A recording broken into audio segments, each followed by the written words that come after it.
I don't know how much value I have in this universe, but I do know that I made a few people happier than they would have been without me. And as long as I know that, I'm as rich as I ever need to be. Hey kid, what time is that? It's time to refresh.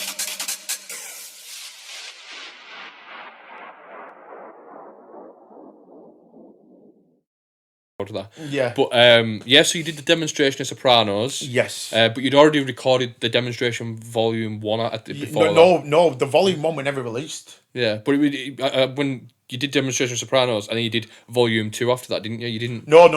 We did the volume 1 we did. There's literally like we've never released it. I've got it, but it just never got released. Any reason why? If I can remember rightly, Gramsci said to me, what is this sound on the microphone? And it goes, I went, that's you saying peas. You go, I went, you being serious, man? So I think that's why we didn't release it. Give me if I'm wrong, but it's a good CD. It's actually a bit different from how we used to play, but we didn't do the second one we released as a pack locally, and I think it was demonstration 3 we did next, and then we did 4, which was the new breed. No, we did a Christmas special one before that. There were me and Gramsci, but them demonstrations, they were just me and Gramsci just being able to do it. Like, I think Gramsci was a lot of these lads now that where they'll get a mix and they'll stand in the street. Gramsci started that. Yeah. Oh yeah. You can. He He's a pioneer. started that. They were. Everyone used to get a. I used to give Gramsci a CD, and he'd go and he would write everything out on it. He was doing this 10 years before everybody else. Yeah. He was doing all this mad rhyming before everybody else, and I don't care what anyone says. He was a pioneer for that sound. Yeah, of course you were. Of course you were. And people have latched onto that and like, this is my niche in the thing. Yeah. I think that works like that as well. Yeah. There's 2 styles of MCing. Yeah, of course there is, and I think he pushed it more where you can be express yourself through it more than it just being some hubbity jubbity freestyling. But you get what I mean. And I say him and Fincher. But I'd say more than Gramsci. He would laying out these CDs 10 years before anybody else were. So I mean, I'd say me and him are mainly similar like that. We were both pushing something completely different. Yeah. I think that's just where we blew up. Yeah. He was as different as I were. So. And then, so you've been doing them demonstration CDs, and they got you a lot of notoriety. That I mean, they got me.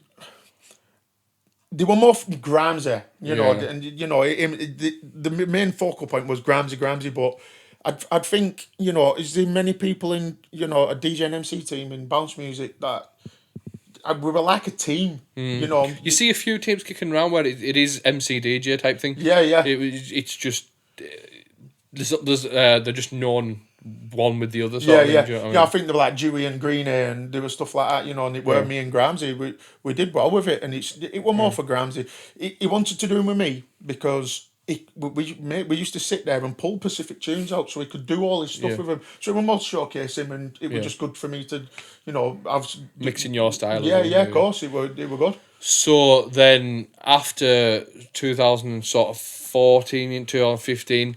This was when you were saying about before with the Nick Skids thing. I think I met you in about 2013, possibly, just sort of passing. I don't know, honestly. So you see, it's fog.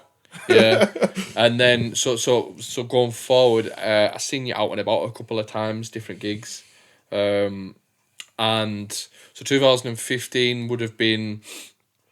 Obviously you done Make Some Noise as well. That was 2013. Yeah. Make Some Noise now. Did you do event 1? I did event 1 and event 2. Yeah. So the Clubheads was the first one. Second one was Bad Habit Boys. Yeah. No, Bad Habit Boys, Drop the Bass is my favourite tune ever. Yeah. So that was special. But like I've done Monroe's, I've done all these other different places. The mecca of our music is Club 0501. Yeah. I don't care what anyone says. That is the place. Yeah. And I got asked to do that with John and Rob. We're running Make Some Noise, and obviously, not just that I'm good friends with John. I do play that classic style, that style. So it were a privilege to do that place, and that that is easy the best place I've done in this country. Yeah. Apart from the club, which is my first place, and that place is spectacular. Yeah. I can't even put into words. I do think that elevated you a little bit as well. Yeah. It put you in the bracket of the Yeah. sort of top tier DJs within Well, the scene. I was sat. I didn't realise this until afterwards. Apart from Clubheads, I was the only non-scouser on there. I'm a dingle from Burnley, you know. I'm on Club 451. I was. It's people even like Simpy and stuff like that. I adore these guys, and I've done this before them. It's a bit surreal. But even around that time, I did Scamner. Yeah. I got asked off Yavi to do Scamner. Now, bear in mind, how I play Spain was I wanted to do Spain. Yeah. I weren't asked about doing Magaluf. I wanted to do Spain. Yeah. So Yavi asked me to do it. How did you find it? Mate, that was an experience. Their club and culture is completely different. Mate, It's different. Yeah. At the time, I was a supervisor in Farmhouse Biscuits in Nelson. So I finished my job. I drove to Luton with John's mate. So I went Luton. I went from Biscuit Factory, Luton, France, Spain, France, back. Monday morning, I'm back at Biscuit Factory. I thought, what the fucking hell's going on this weekend? Yeah. But that was magnificent. I've never been treated so well going somewhere. I found that, yeah. It was, Yavi picked you up from airport. I went over with a few €100. Yeah. He picked me up. He took me from McDonald's. You don't spend, do you?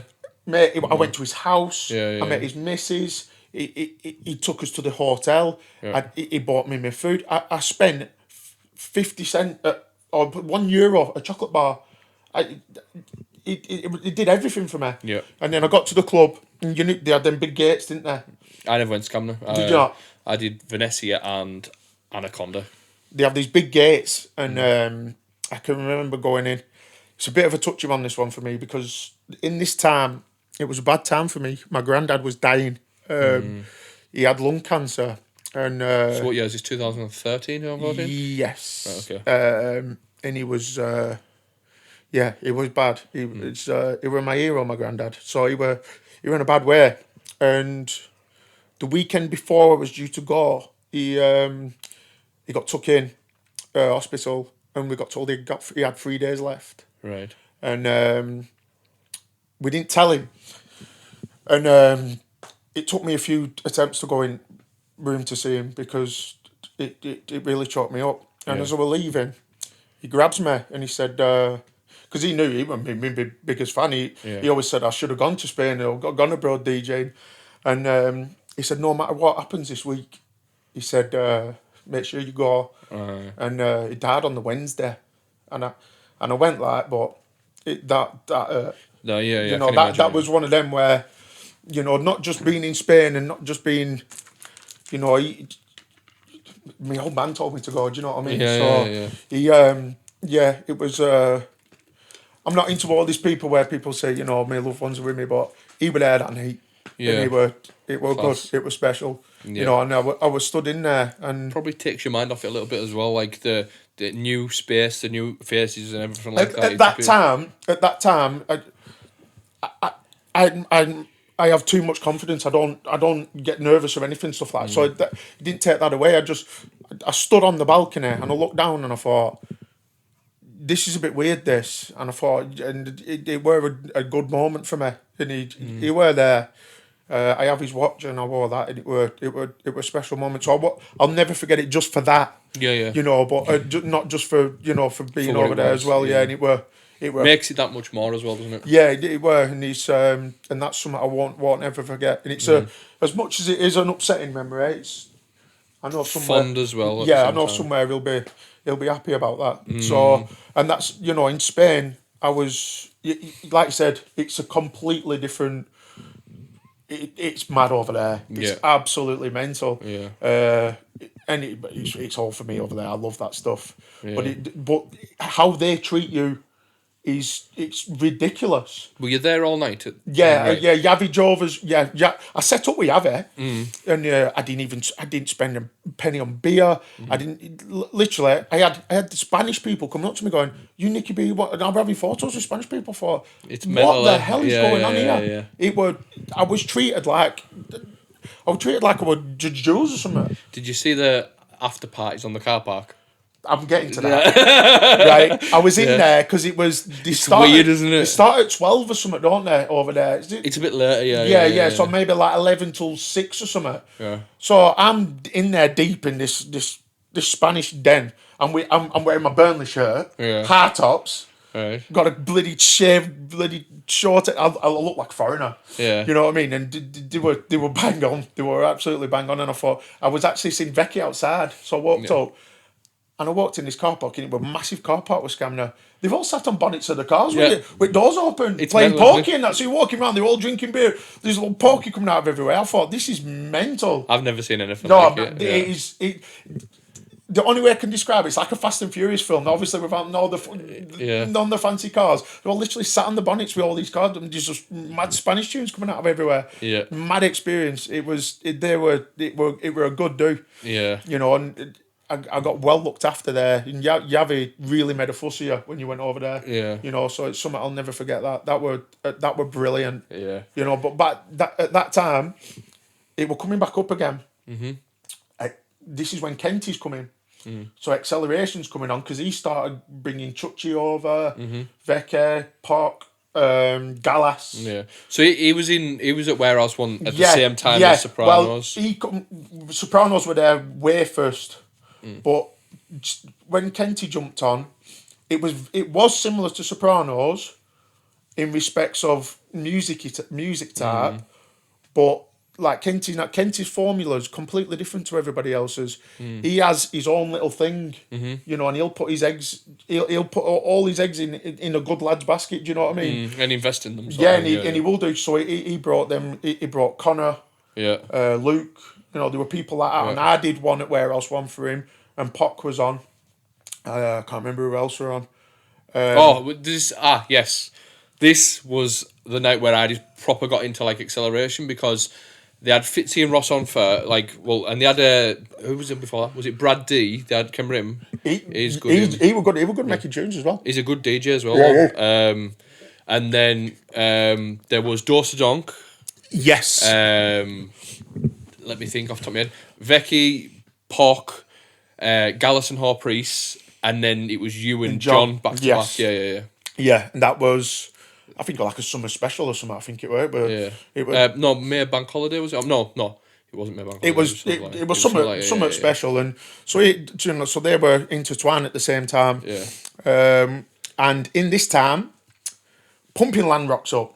Yeah. This is where the Pumping Land thing starts to come on because of Connor's Insomnia tune. They got hold of that. Yeah. Originally, the Pumping Land lads got all the cheese to get one of the MCs to do a tune for him. Grimes originally did a tune for him. That's how they got originally. The and then Pumping Land tune in it. and then they got hold of Kenty with the Insomnia.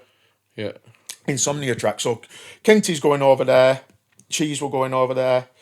And I just got with Jade at time, and Cheese rung me up. He said, Kenty can't make it this weekend. These clubs based guys want you to come over. They're going to pay for your flight, pay for the name change, pay for your flights. You just have to get down to Luton. Jade, we're going to take me. I said, nah, mate, I'm not interested.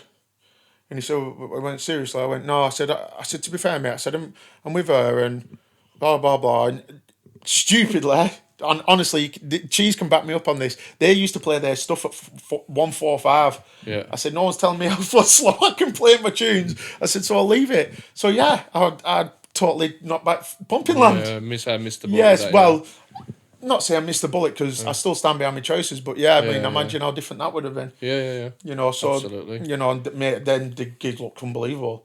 The clubs, it's the clubs. That's what I'm saying. Yeah. They were like crazy clubs then. Yeah, super clubs, aren't they? You know, so but then it started changing into what hard bassy stuff, and that's not. I can't stand that hard bass stuff. Right. You know, but Kenty locked onto that niche, and it worked, didn't it? You know, it did work. And then I think we got did we do a few gigs at Pure? And this is still while he's at Maud. So Yeah. Cheese is still at Maud at this time. Yeah. And I mean, I can't once remember a Maud not being busy. Yeah. And I just can't. You know, he completely smashed that place, and whatever you think of him, you can't deny what he'd done. You know, Cheese come at a time where it ran its ass, it ran its back. Yeah. You know, and same with Kenty, to be fair, it were around that time. You know, and then so I mean, Kenty got Impure, didn't he? And then we're back at Domain with Sanctuary. When did you come on Sanctuary? 2013, 2014. Oh, so you've been It's been a while. Yeah. As I said, I started off Deviation, and then first main room was 2015, and then since Is then, that was in Domain, yeah. Right. And then obviously 16, 17, 18 was in Domain, and then 2019 into 2019 it went to Home and HQ, and then that was Unreal. mate? That is one of the best clubs bounce music has ever been at. That system was beautiful. I was gutted. I was on first. Bon went on, and then you went on after Bon. And honestly, it was electric in there, mate. Mate, Absolutely electric. Yeah. I loved that place. That was one of my favourite ever gigs. The setup in there is the only club I've ever been in that's come close to Syndicate. How good it were to DJ. Crystal clear, and you had the crowd. So you had the walkway. Yeah, you just had that cage. Yeah, and but then it was a lot more intimate, weren't it, than that? So it was intimate but massive at the same time. Class. But it was low. Loved that. Yeah, it were that. Class. Yeah, that's a shame that went. So 2016, 17, you obviously did your Chuchy thing. You did I did. Originally, what that was with me and Chucha, we were just going to do a CD together. Yeah. We got talking and stuff like that because I have a good rapport with the Spanish lads. Yeah. They have a lot of time. I like them all, and especially Chucha. I'd have a good relationship with Chucha, and we just said, should we do a mix? So I was sending him 2 tunes that I'd mix, and he were adding his, and then he'd send it back. Yeah. That's how we did originally. That's how we did the mix. That we did the actual CD, and then Kenty booked us to do. Yeah. So we just did that. You know, so we did that on 4 CDJs. So that's how that come about. You know, and that's the first time I think I've played with somebody where I've wanted to play proper Spanish style, you know. They just swap it. We used to do it with Courtsy and that lot in his house and stuff like that. But yeah, to be with an actual Spanish lad, it was good. Yeah. I enjoyed that. And then sort of 2017, 2018, you're doing Sanctuary Sopranos. You just different bits for different people. Is there anything from that time frame? I did Reminisce. Yes. I think it was the second one I did. So that one, 2015, was that? Yeah, so it's in between that. It wasn't the first one I did. It was the second one, 100%. Yes. And I didn't know what to expect because I'd not heard about the first one. I didn't really. Obviously, I'd spoke to John about it and stuff like that. But they asked me to, because it would make some noise. It was because of Rob and John had got on. And I didn't know what to expect. I went over with Courtsy and Jade, and we parked up the chauffeur you down in a Land Rover. I'm being chauffeured down. I'm from Stoops Estate. I'm being chauffeured to a festival. And when I walked in, it's actually a proper festival. Yeah. Massive tents, these fairground rides. That was an experience. It's even bigger now. Yeah. You know, and I've done a lot of festivals and stuff like that, but in the early days of Reminisce, it were good experience, and that it's a good one to tick off. Is that? Yeah. So then after that, it would have been. I'm trying to think of what would have been in that sort of time frame for you. There's that much. Yeah. So in the 2017, 2018 would have been that video that's now had loads of views, maybe 100,000. The birthday one. Yeah, the birthday one. That was 2018. But that was with Gramsci. Yeah, that was Soprano's 7th birthday. Yeah. Originally, see, this is the thing, right? Obviously, I've been with Cheese since day one, but I lack a lot of online presence. Me, I mean, I'm from an era. I don't get it. I never will do. I can't do it anyway. Cheese puts that effort in for me that I don't. Do you know what I mean? And if I lost that, it would hinder me in a massive way. Yeah. Do you know what I mean? It's like that night he had Lisa Pinup on and a few others, you know, and he's recorded my set. Do you know what I mean? And this is not just because we're mates. Yeah. He's recorded my set and it's blown up. I've done 2 videos, solo videos for him. Yeah. You know, Cheese puts a lot of time and effort into me, and he puts money into me. Yeah. Do you know? So it's like there's been stuff over years where, as like when you know Farrell with the Syndicate, you know, where I said that helped me. Cheese has massively pushed me online where Yeah. I've lacked on that massive, you know, online, and he's pushed me in that big way in that respect. Yeah. And I've said before, it's not even the gigs I'm asked about with Cheese. He puts some good effort in, you know, and good content. He's another one. He let me have free reign on everything. He gave me a platform to push it, and look at it. It's done well. Mm-hmm. Absolutely. You know, and this is why I've always been loyal to people. You know, if you stick at something, you be loyal to these people. Oh, And yeah. You know, and he's done. You know, I've done all sorts for him. Absolutely all sorts for him. And I've never ever been one to take loads of residencies on. Mm-hmm. I don't like oversaturating myself, and I think people who have loads of residencies, it just looks daft. You know, I was resident for Dorsa Donk for a while, Amenity, Habit, but my 3 main ones, Fluids, Sanctuaries, Sopranos, I think, mate, I've been with them 15, 16, 18 years. That's how it is. No, that's what you do, you know. Yeah. And that's why I've always been at it. If you work at something, you know, like a Fluids, a Fluids night means more to me than just a gig. Yeah. You know, like a Sanctuary night, it does mean more to me. I can help Farrell out, I can do that. There's something that's what's the word? It's like home almost. Yeah, it is, and you know, even like this the camaraderie of it and stuff. Yeah, you know, that even doing something. If Farrell asked me to do something, I want to do it for him. I feel pleasure doing it for him. Do you know what I mean? I would like to do it. You know, Cheese and stuff like that. Nick doing me a promo.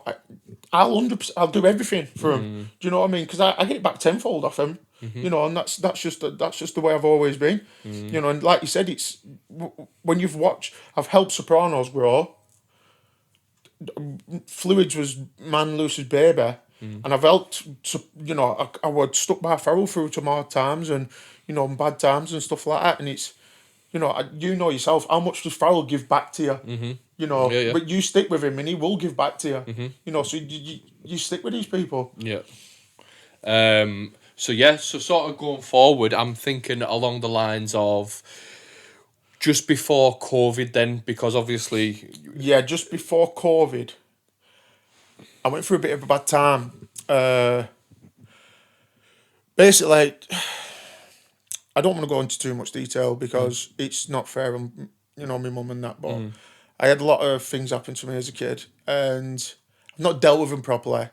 And it sent me sky. I've got PTSD and I've got OCD. So went through a bad time just before COVID, and I had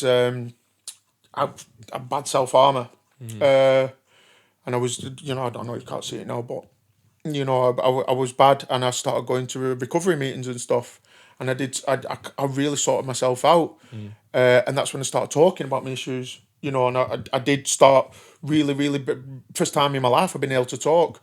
So I was going through that, and I was still DJing, you know, and stuff like that. But there were a time where, this is where Sempi come in. Sempi got me a job, and at that time he was there for me. He really, he was there. And that's, you know, these people, you know, when. You know yourself, like Sempi, someone I've looked up to in music and stuff like that, or you know, for more than I've been alive, you know, more than half of my life, and for someone like that to come out and do something just to see you happy. He's a good lad. Honestly, he is one of the best human beings you will ever meet in your life. Yeah, Sempi, right, I only met him about a month ago, and I can promise you, like, I regret not knowing him earlier. Does that make sense? Because he's such a nice person. Yeah, he's unbelievable. He is literally like my long lost uncle. He's like family. He's unbelievable. Yeah. You know what I mean? He's helped me out when you just think, why is he even bothering? Yeah, do you get what I mean? Yeah. And it's like just he's one of them people where it doesn't need to benefit him. No, he actually generally wants to see you do well. You know, and that's, mate, he's an amazing quality in a person. And he, you know, and just the fact that the one thing he said to me over years, and he said it on your podcast, And he come up to me and I can't remember what it were. And he said, people used to call me that best round here and stuff like that. He said, but he went, you're 10 times. And I went, don't even say that to me again. I went, no, mate. I said, no, you the boy, or do you know what I mean? But, you know, something like that, someone like him say that about you, it's a very humbling thing. It is, yeah, It's a very, very humbling thing. To get acknowledgement off your heroes is a big thing. Yeah, do you know what I mean? And, you know, there were once, two things he's actually said to me. Sempi, I didn't know this. And he said, and he come up to me and said, I've struggled with my confidence. And because I always big him up. I think he's amazing. You know, he's brilliant. And he said, you've helped me out. And I'm thinking, what? Because sometimes people just need that little bit of like appreciation. It's like it's knowing that somebody else thinks, oh well, at least somebody's noticing what I'm doing. Yeah, and I think a lot of people sometimes need that. Little bit extra. Mate, you all do, don't you? Everyone does. You know, I do. You need to be told you're doing well at times, don't you? Yeah. But he did. He were there for me, and in that time, he got me down Europa with Bobby, and we were doing some good stuff down there. And at first, I'll be honest with you, I weren't even getting booked because Sempi helped me out that much in that time of my life. I was going down and playing with him just because I wanted to go down and play with him. Do you know? I just wanted to, the buzz I get off playing with Sempi. It's not like playing with your mate. You know what I mean? So, and we were doing that Europe at the time, and then it just all crashed and COVID hit, and it was just a complete mess. It's hard times. Yeah, it was weird. It was very, very weird. So when this come along, obviously, we were doing the Sanctuary live streams. You done Sopranos kitchen sessions? Yeah, we were doing the Sopranos kitchen sessions. I did a few on my own. I was doing them quite regular. I was doing as much as possible. Yeah, it's just to stay relevant, isn't it? Well, it's not even to stay relevant. It's like, I know some people find it hard to do content, and it's like, I need to do that to keep myself right in head. You know, I still enjoy DJing as much as I did when I was 18. So I still love knocking out content. It's well easy for me. Yeah, I loved the fact that I had something to look forward to because it wasn't a gig, but it was just like, oh well, at least I'm going to do this. Well, this is the thing as a dad, you know, and an older person, and you know, you don't. Gigs are a massive social. It's a massive place. You know, people like Farrell and you know, you like yourself and stuff. I look forward to seeing these people, and you don't because you don't go because as a dad you've got there's this thing where it's like. You've got, first and foremost, you're a dad. That's it. Yeah. And this is your little escape away from you know, but you go somewhere and, you know, everyone loves you and you all, and it's a good feeling, do you know what I mean? It is a good feeling. You know, you have to take it with a pinch of salt, but, you know, that was my social aspect as well, not just work. And I needed something to just crack on with, and live streams were good, and kitchen sessions and stuff, and I was first one to put my hand up for everything. I wanted to do them, you know, but not just for like Cheese, I did the video for him as well in the first solo video, you know, and it's like Cheese was saying, I want some content. Yeah, because I still want to help you as well. You know, I'll do everything for Farrell because I still want to make sure they're right as well, not just myself. Yeah. Because at the end of the day, when I come out of benefits lockdown, both sides. Benefits me because I'm going to get work as well. So, and I'm also helping people out I've known for God knows how many years. Yeah. And then sort of 2021 things started opening back up. We did a couple of tunes together. We did and then I believe the first Sopranos back was going to be a really good one. Yeah. Were you on the first Sanctuary back? I can't remember if I seen you that night. It was in Flamingos. I can't remember if I seen you that night or not, to be honest with you. I'll be honest with you, mate. I can't even remember myself. He would have put me on. Yeah. It's a guaranteed fact, but I think he marketed it as Sanctuary back in Blackpool. I think I can't remember. I'll have to have a look at the lineup. I'd say I'm 90% sure I would have been on it. Yeah. Farrell just. He don't even tell me he puts me on. I just say a flyer and I'm on it. I know what you mean. Yeah, just flyer drops. Farrell, what am I doing this year? I'm not sure. And then next minute, the October one. I didn't even know about that. I only had to confirm it at Canteen. I was like, you're advertising this October one, and he was like, yeah. And I'm like, well, am I on it or what's the crack? I asked him. And yeah. Like I was like, okay then. At least I could write that down in the book. Yeah. You know what I mean? Oh mate, I've never wrote a booking down in my life. I've had to write them all down, mate. No, mate, I've never. I've got OCD, and if you look at all my music and that, it's it's quite pathetic. But gigs and that, mate. I used to rely on flyers. So what am I doing this weekend? I don't even know. Yeah, I have to write it down just because I'm like it's pain in the ass stuff, like obviously recording podcasts, obviously life and that. Yeah, but like yeah, for me, I need to have what I've got coming up so then I can cater to it. Do you know what I mean? So coming out of the lockdown and then you're in 2021, 2022. How's the last couple of years been for you? I've enjoyed these past couple of years. It's after lockdown, it was banging, and I mean, absolutely, every night were good. Then there were a decline. I think everyone just hit it too hard, and it was just people with money, and there's still a lot of things now where people ain't got any money. 20 quid to get in, to pay for a ticket and that. Before you even bought a drink as well. Oh yeah, and it's like I wouldn't say some of them as. People save themselves for more of a bigger do. Do you get what I mean? I've found a lot of the younger ones now don't go to club nights at all. No. Not at all. The only time they'll go out, festivals, or arena size stuff. Yeah. And what they'll do is you'll buy say you're gonna go to Tomorrowland. I know it's the biggest scale. Yeah. But it's like, right, you book your ticket, right, and everything you go on that year revolves around going to that. Reminisce. There's people who just go to reminisce. Yeah. But that's why the BTRD lot do well. Pier on the Pier. Yeah. Same again. There's people who just go to Pier on the Pier. They don't even go to any. They don't even know what bounce music is. They don't know what actual the they don't know scene what they're listening is. to. They go for that, and that's the thing. It's a spectacle, is that it's not just an event. They go for the experience and everything. It's not, and that's what they're selling as well. It's an experience more than just a. Same goes for Zombie Nation and stuff like that. Wonderland, every theme's different, and club nights have been really affected by the bigger organised, say like spectacle events, festivals. These are other things as well, weekenders and stuff like that. Yeah. So I think people have got what little money they have. They're saving very it. hard. Which this is what happened years ago, and times are hard. That's what it is. Yeah. I mean, it's nowhere near as bad as it was. It's. I think I've only done a couple of really quiet gigs. Sanctuary. It's always decent. Sopranos, like I said, I've never been to a quiet Sopranos. I just haven't. And Lewis did the Fluids, and he does the Fluids from time to time, but. I mentioned to Lewis about doing when he does Fluids, make it into a spectacle, the birthdays, and it can be everyone will go to that one. Well, thing. that's he's. You don't want to rinse it, do you? There was once upon a time where he weren't up for doing it, and I said, let me do it, and I'll give you 50% of what we're.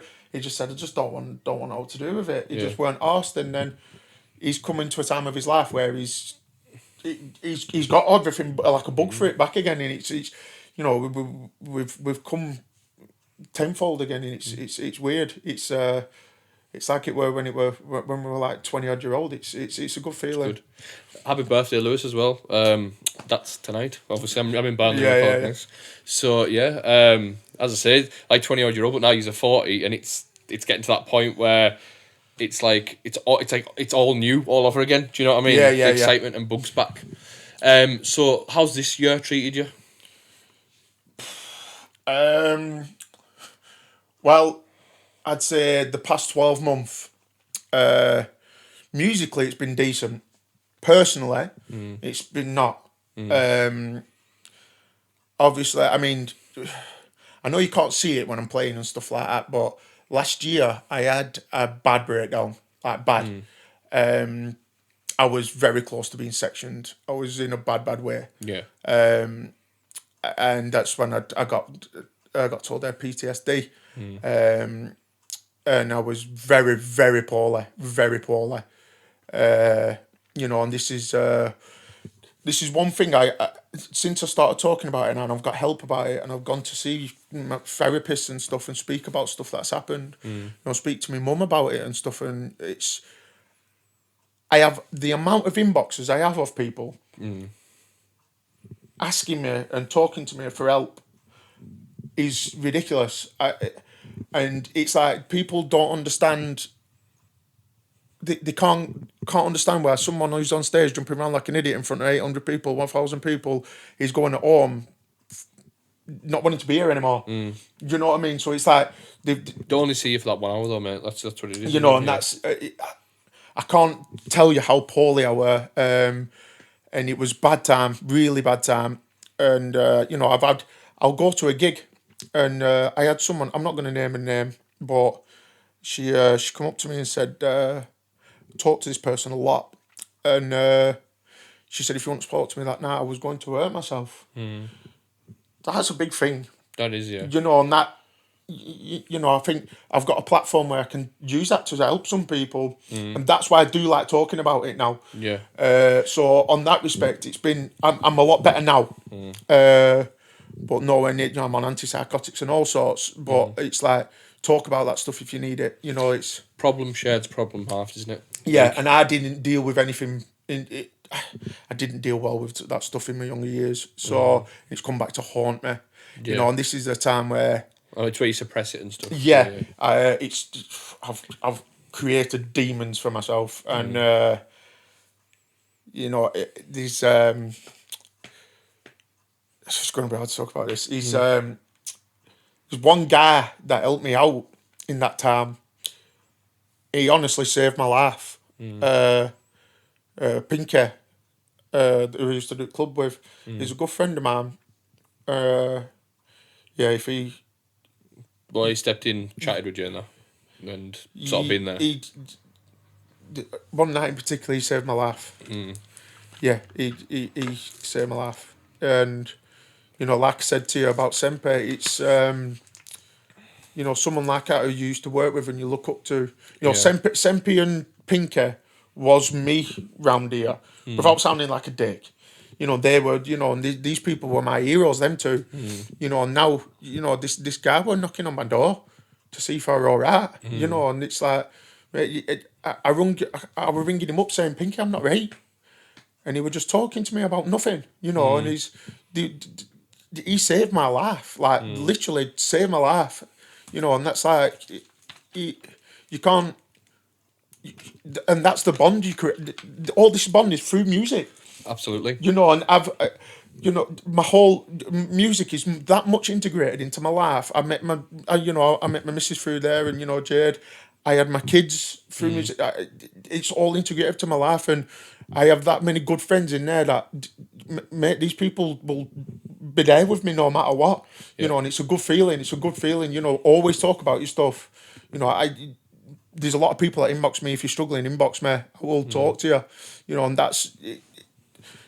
I've had a bad 12 month, like a really, really bad 12 month, and it's you know, and you couldn't even tell. I was going into gigs, and I was jumping around like a lunatic, like I normally do, and I was driving home, having to ring people because I was scared. I wasn't getting home, you know, and that's. Yeah, I can understand that. See, for me, doesn't make it any more or any less of a man or even a human, but for me, I handle stuff in a different way to most people. Obviously, you have your traumatic events in life. I've had a few, and for me, my mindset's different to everyone else's. It might come across as selfish. It might come across as uncaring. Yeah. But mine is, it's like you fall down, just get back up and get on with it. That's all you can do. That's and for me, I've always been a shoulder to cry on for a lot of people who were my closest friends, and they would come to me and they would say, listen, fucking, how do you do it? You're so strong. And it's not that I'm hiding anything or anything like that. It's, for me, it's like, it's happened. I've just got to face reality that maybe some people's not going to be there anymore, or what you thought you once had, you don't have anymore. And see, for me, the amount of people who've come to me who I'm acquainted with. Yeah. So within this scene, who've come to me and I'm one of these people. I'm maybe too nosy for my own thing. So there's been times where I've been talking to people, and do you know when there's something not right, and it's like there's something bothering. I can spot that from a mile away. Like I can even see when there's just little tiny things. When you've got issues, Yeah, You yeah. know when someone's Yeah, not yeah. right. So I'd reach out to them and ask if they're all right, and I'm like that type of person. I've always been a person that I feel that for me to feel needed, I need to be helping Yeah, yeah. helping Yeah, I somebody get what like you mean. get through it. And if I'm not that, then that affects me because it's like, Yeah. do you know what I mean? Yeah. There's the people who need the help and there's the people who give the help, and even as far as recently, there's the people who I've become great friends with just because I've helped them go Yeah. through hard times, and it's a there's no problem with talking about your mental health and your mental state of mind and what you're thinking and how you're feeling, because you wouldn't believe, even just saying it out loud, even it doesn't matter who you're talking to, if you say it out loud, you don't realize how much of a that lifts off your Yeah. chest. Do you know what I mean? Yeah, and I I didn't- think a lot of people don't realize that the more you hold it in, the more it pushes you down. That's what I did. I didn't speak to anyone, and I But you feel like you don't need to. no, no. I get that. See, this is where music. When I'm going on about music being emotional, it was a coping mechanism for me. Yep. You know, so I was, if so much shitty were going on, I just got lost in my headphones and just not speak to anyone and just sit in my bedroom all day, and and literally in my later life, it has screwed me bad. Yeah. So like you said, just speak about it. Yeah, I do. I can openly talk about it now, where I couldn't do before. Yeah. So you should always speak about it. Yep. So as we're sort of up to date with your story right now, I just want to ask you a couple of questions, Yeah, if that's okay. yeah. Just because we've got a couple of new features and stuff like that. Where, so what we do is we ask from the previous guest a question. So just by luck, you know who it is, and it's Sempi. Yeah. So Sempi asks, if you could play anywhere, where would it be? Jesus. You know what? Sanctuary Milton Keynes, I reckon. Right. Okay. Playing hardcore. Yeah. Bouncy techno. Yeah. Okay. Yeah, I'd probably. Is that one you'd like to have done? Yeah. Or if it was bounce music, I don't know. I think it's a tough question, that. Yeah, Sanctuary Milton Keynes, definitely. Because that's iconic. Just for the atmosphere off the tapes and CDs. Yeah, I've got all them old DVDs. They didn't. Class. Mate, yeah. Class. Massive warehouse. Yeah, but that's. You knew what Sanctuary were before you even knew what a nightclub were. Well, I did anyway. Yeah. Right. What I was gonna ask is as well. What do you think? This is a question from Mark Cockburn, DJ Cocky, and I think this is very fitting to you. Obviously, knowing your background and stuff like that. What do you think about Lethal Theory coming back and Bonkers as a label? So, are you still up to date with the hardcore stuff? No, I was into it. I drifted off in the late 90s, and I started liking it again in mid 2000s. Because it sounded like happy hardcore again. Yeah. That Quash stuff and all the the Raver Baby stuff, it sounded like hardcore again. Yeah. And then it seemed to start sounding like dubstep, and then I thought this is no good. Mm-hmm. So I'll be honest. Dubcore, wasn't it? Yeah. Yeah, it was. Yeah, it was crap. But I'll be honest with you, mate. I couldn't tell you. I couldn't give you an honest opinion about new hardcore because it won't be honest. Yeah. I get that. And I just want to ask you this as well. What's one thing that's a pet peeve within the music industry for you? So something where the example I use every time people get sick of me hearing this is when you turn up and the gear's not that good. Maybe the monitor doesn't work or something. So have you got a pet peeve at all? See, that's. I don't like that. The amount of gigs I've done and they've been dodgy gear and so you just have to crack on. It is what it is. You know what? Don't complain about it. You're there for it. Just go for it. Who's asked? Yeah. But biggest pet peeve that people complain about. My biggest pet peeve, I'd say, MCs turning the mic up constantly. I know what you mean. Absolutely. Like constantly. That is the biggest pet peeve ever. Yeah. That's just literally, yeah. That's I can agree with that. I'm not in agreement, and I'm sure no other DJs. I'm sure MCs will be pissed off with that, but I'm sure no DJs gone. Yeah, that's Yeah, that's on that's the flip side. What's one thing that makes you get great satisfaction? It's not all negative. No, even now, I do like seeing people say, comment on nice, saying nice things about you. Just a little comment on, I even if it's a little comment, I'd take that really well. They weren't, when I was going through that bad time last year, I was working on my dinner. And on my dinner, I went to Tesco's, and a guy who know me, I can't remember seeing him on an event. And he said, "Oh, me and my missus like, can we have a picture?" This was in Tesco's with my work gear.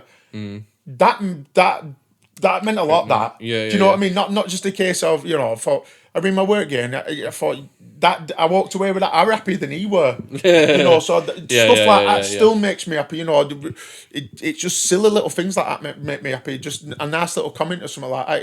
It goes a long way. Excellent. Right, I want to do this. This is a new feature. You're the first one to do it. So if it fails, it fails. If it doesn't, it doesn't. This is word association. So what I'm going to do is I'm just going to read a couple of phrases or a couple of names out, and I just want to tell you. I want you to tell me the first thing you think of. Is that all right? Go on, So word association, Andy Farrell. Pioneer. Yeah. Okay. Monroe's. The best. Lewis Pierce. Brother. DJ Brisk. Hero. Pokey. I love Pokey. Love it. Is that what it is? Yeah, I love it. And last one, Matt Cheese. Arsehole. He's a complete shit face. No. He's my boy. Right, and that's my word association for the day. So I'm just gonna sort of tie it up today, if that's all right, mate. Yeah, man. If you got anything to plug before I ask you the dreaded question, what's going on this? Yeah, I don't just even look for flyers. Is that what you do? Yeah. Yeah, I do. Look for flyers with Nicki's name on. Mate, that's exactly what I do. Next week, biggest one. I'd say Soprano's 40th birthday. Cheese is legging it. Yeah. I think he's got a job at Spa. I don't know, but yeah, that'll be a big one. We've got Sanctuary next week. Yeah, we've got Sanctuary next week. We've got the New Year's Eve in Lancaster. Yeah. I think that's about it. So I'd say the really big one is the Sopranos, but birthday for me. Cheese taking hiatus, and that's something I will. It's that'll be somewhat close to me. So it'll be a nice one. It's also Sopranos' birthday is always my birthday as well. So it's that I'd say that's. What's that? Is that like the last weekend of November? Yeah, it's always on the 25th, and mine's on the 26th. So. Okay, right. And before you go, I ask everyone the same question. You're gonna get the electric chair because you've been a wrong one, right? And you can have a starter, main, dessert, and a beverage. What you having? A starter. Are you a big foodie? No. Okay. No, I don't do starters. I just do mains and no desserts. That's fine. That's going to go for it. Pizza. What type? Margarita. We do not put. No. No, I'm very passionate about this. It's boring, mate. No. Good old woman, whoever made it in Italy, and God knows 18, God ever. She just put cheese on it. She didn't put tomatoes. She didn't put pineapples and weird shit on it. Cheese. That is my Achilles heel is pizza. Okay, right, okay. Dessert? Vanilla cheesecake. Okay, not bad. And to wash it down, what you having?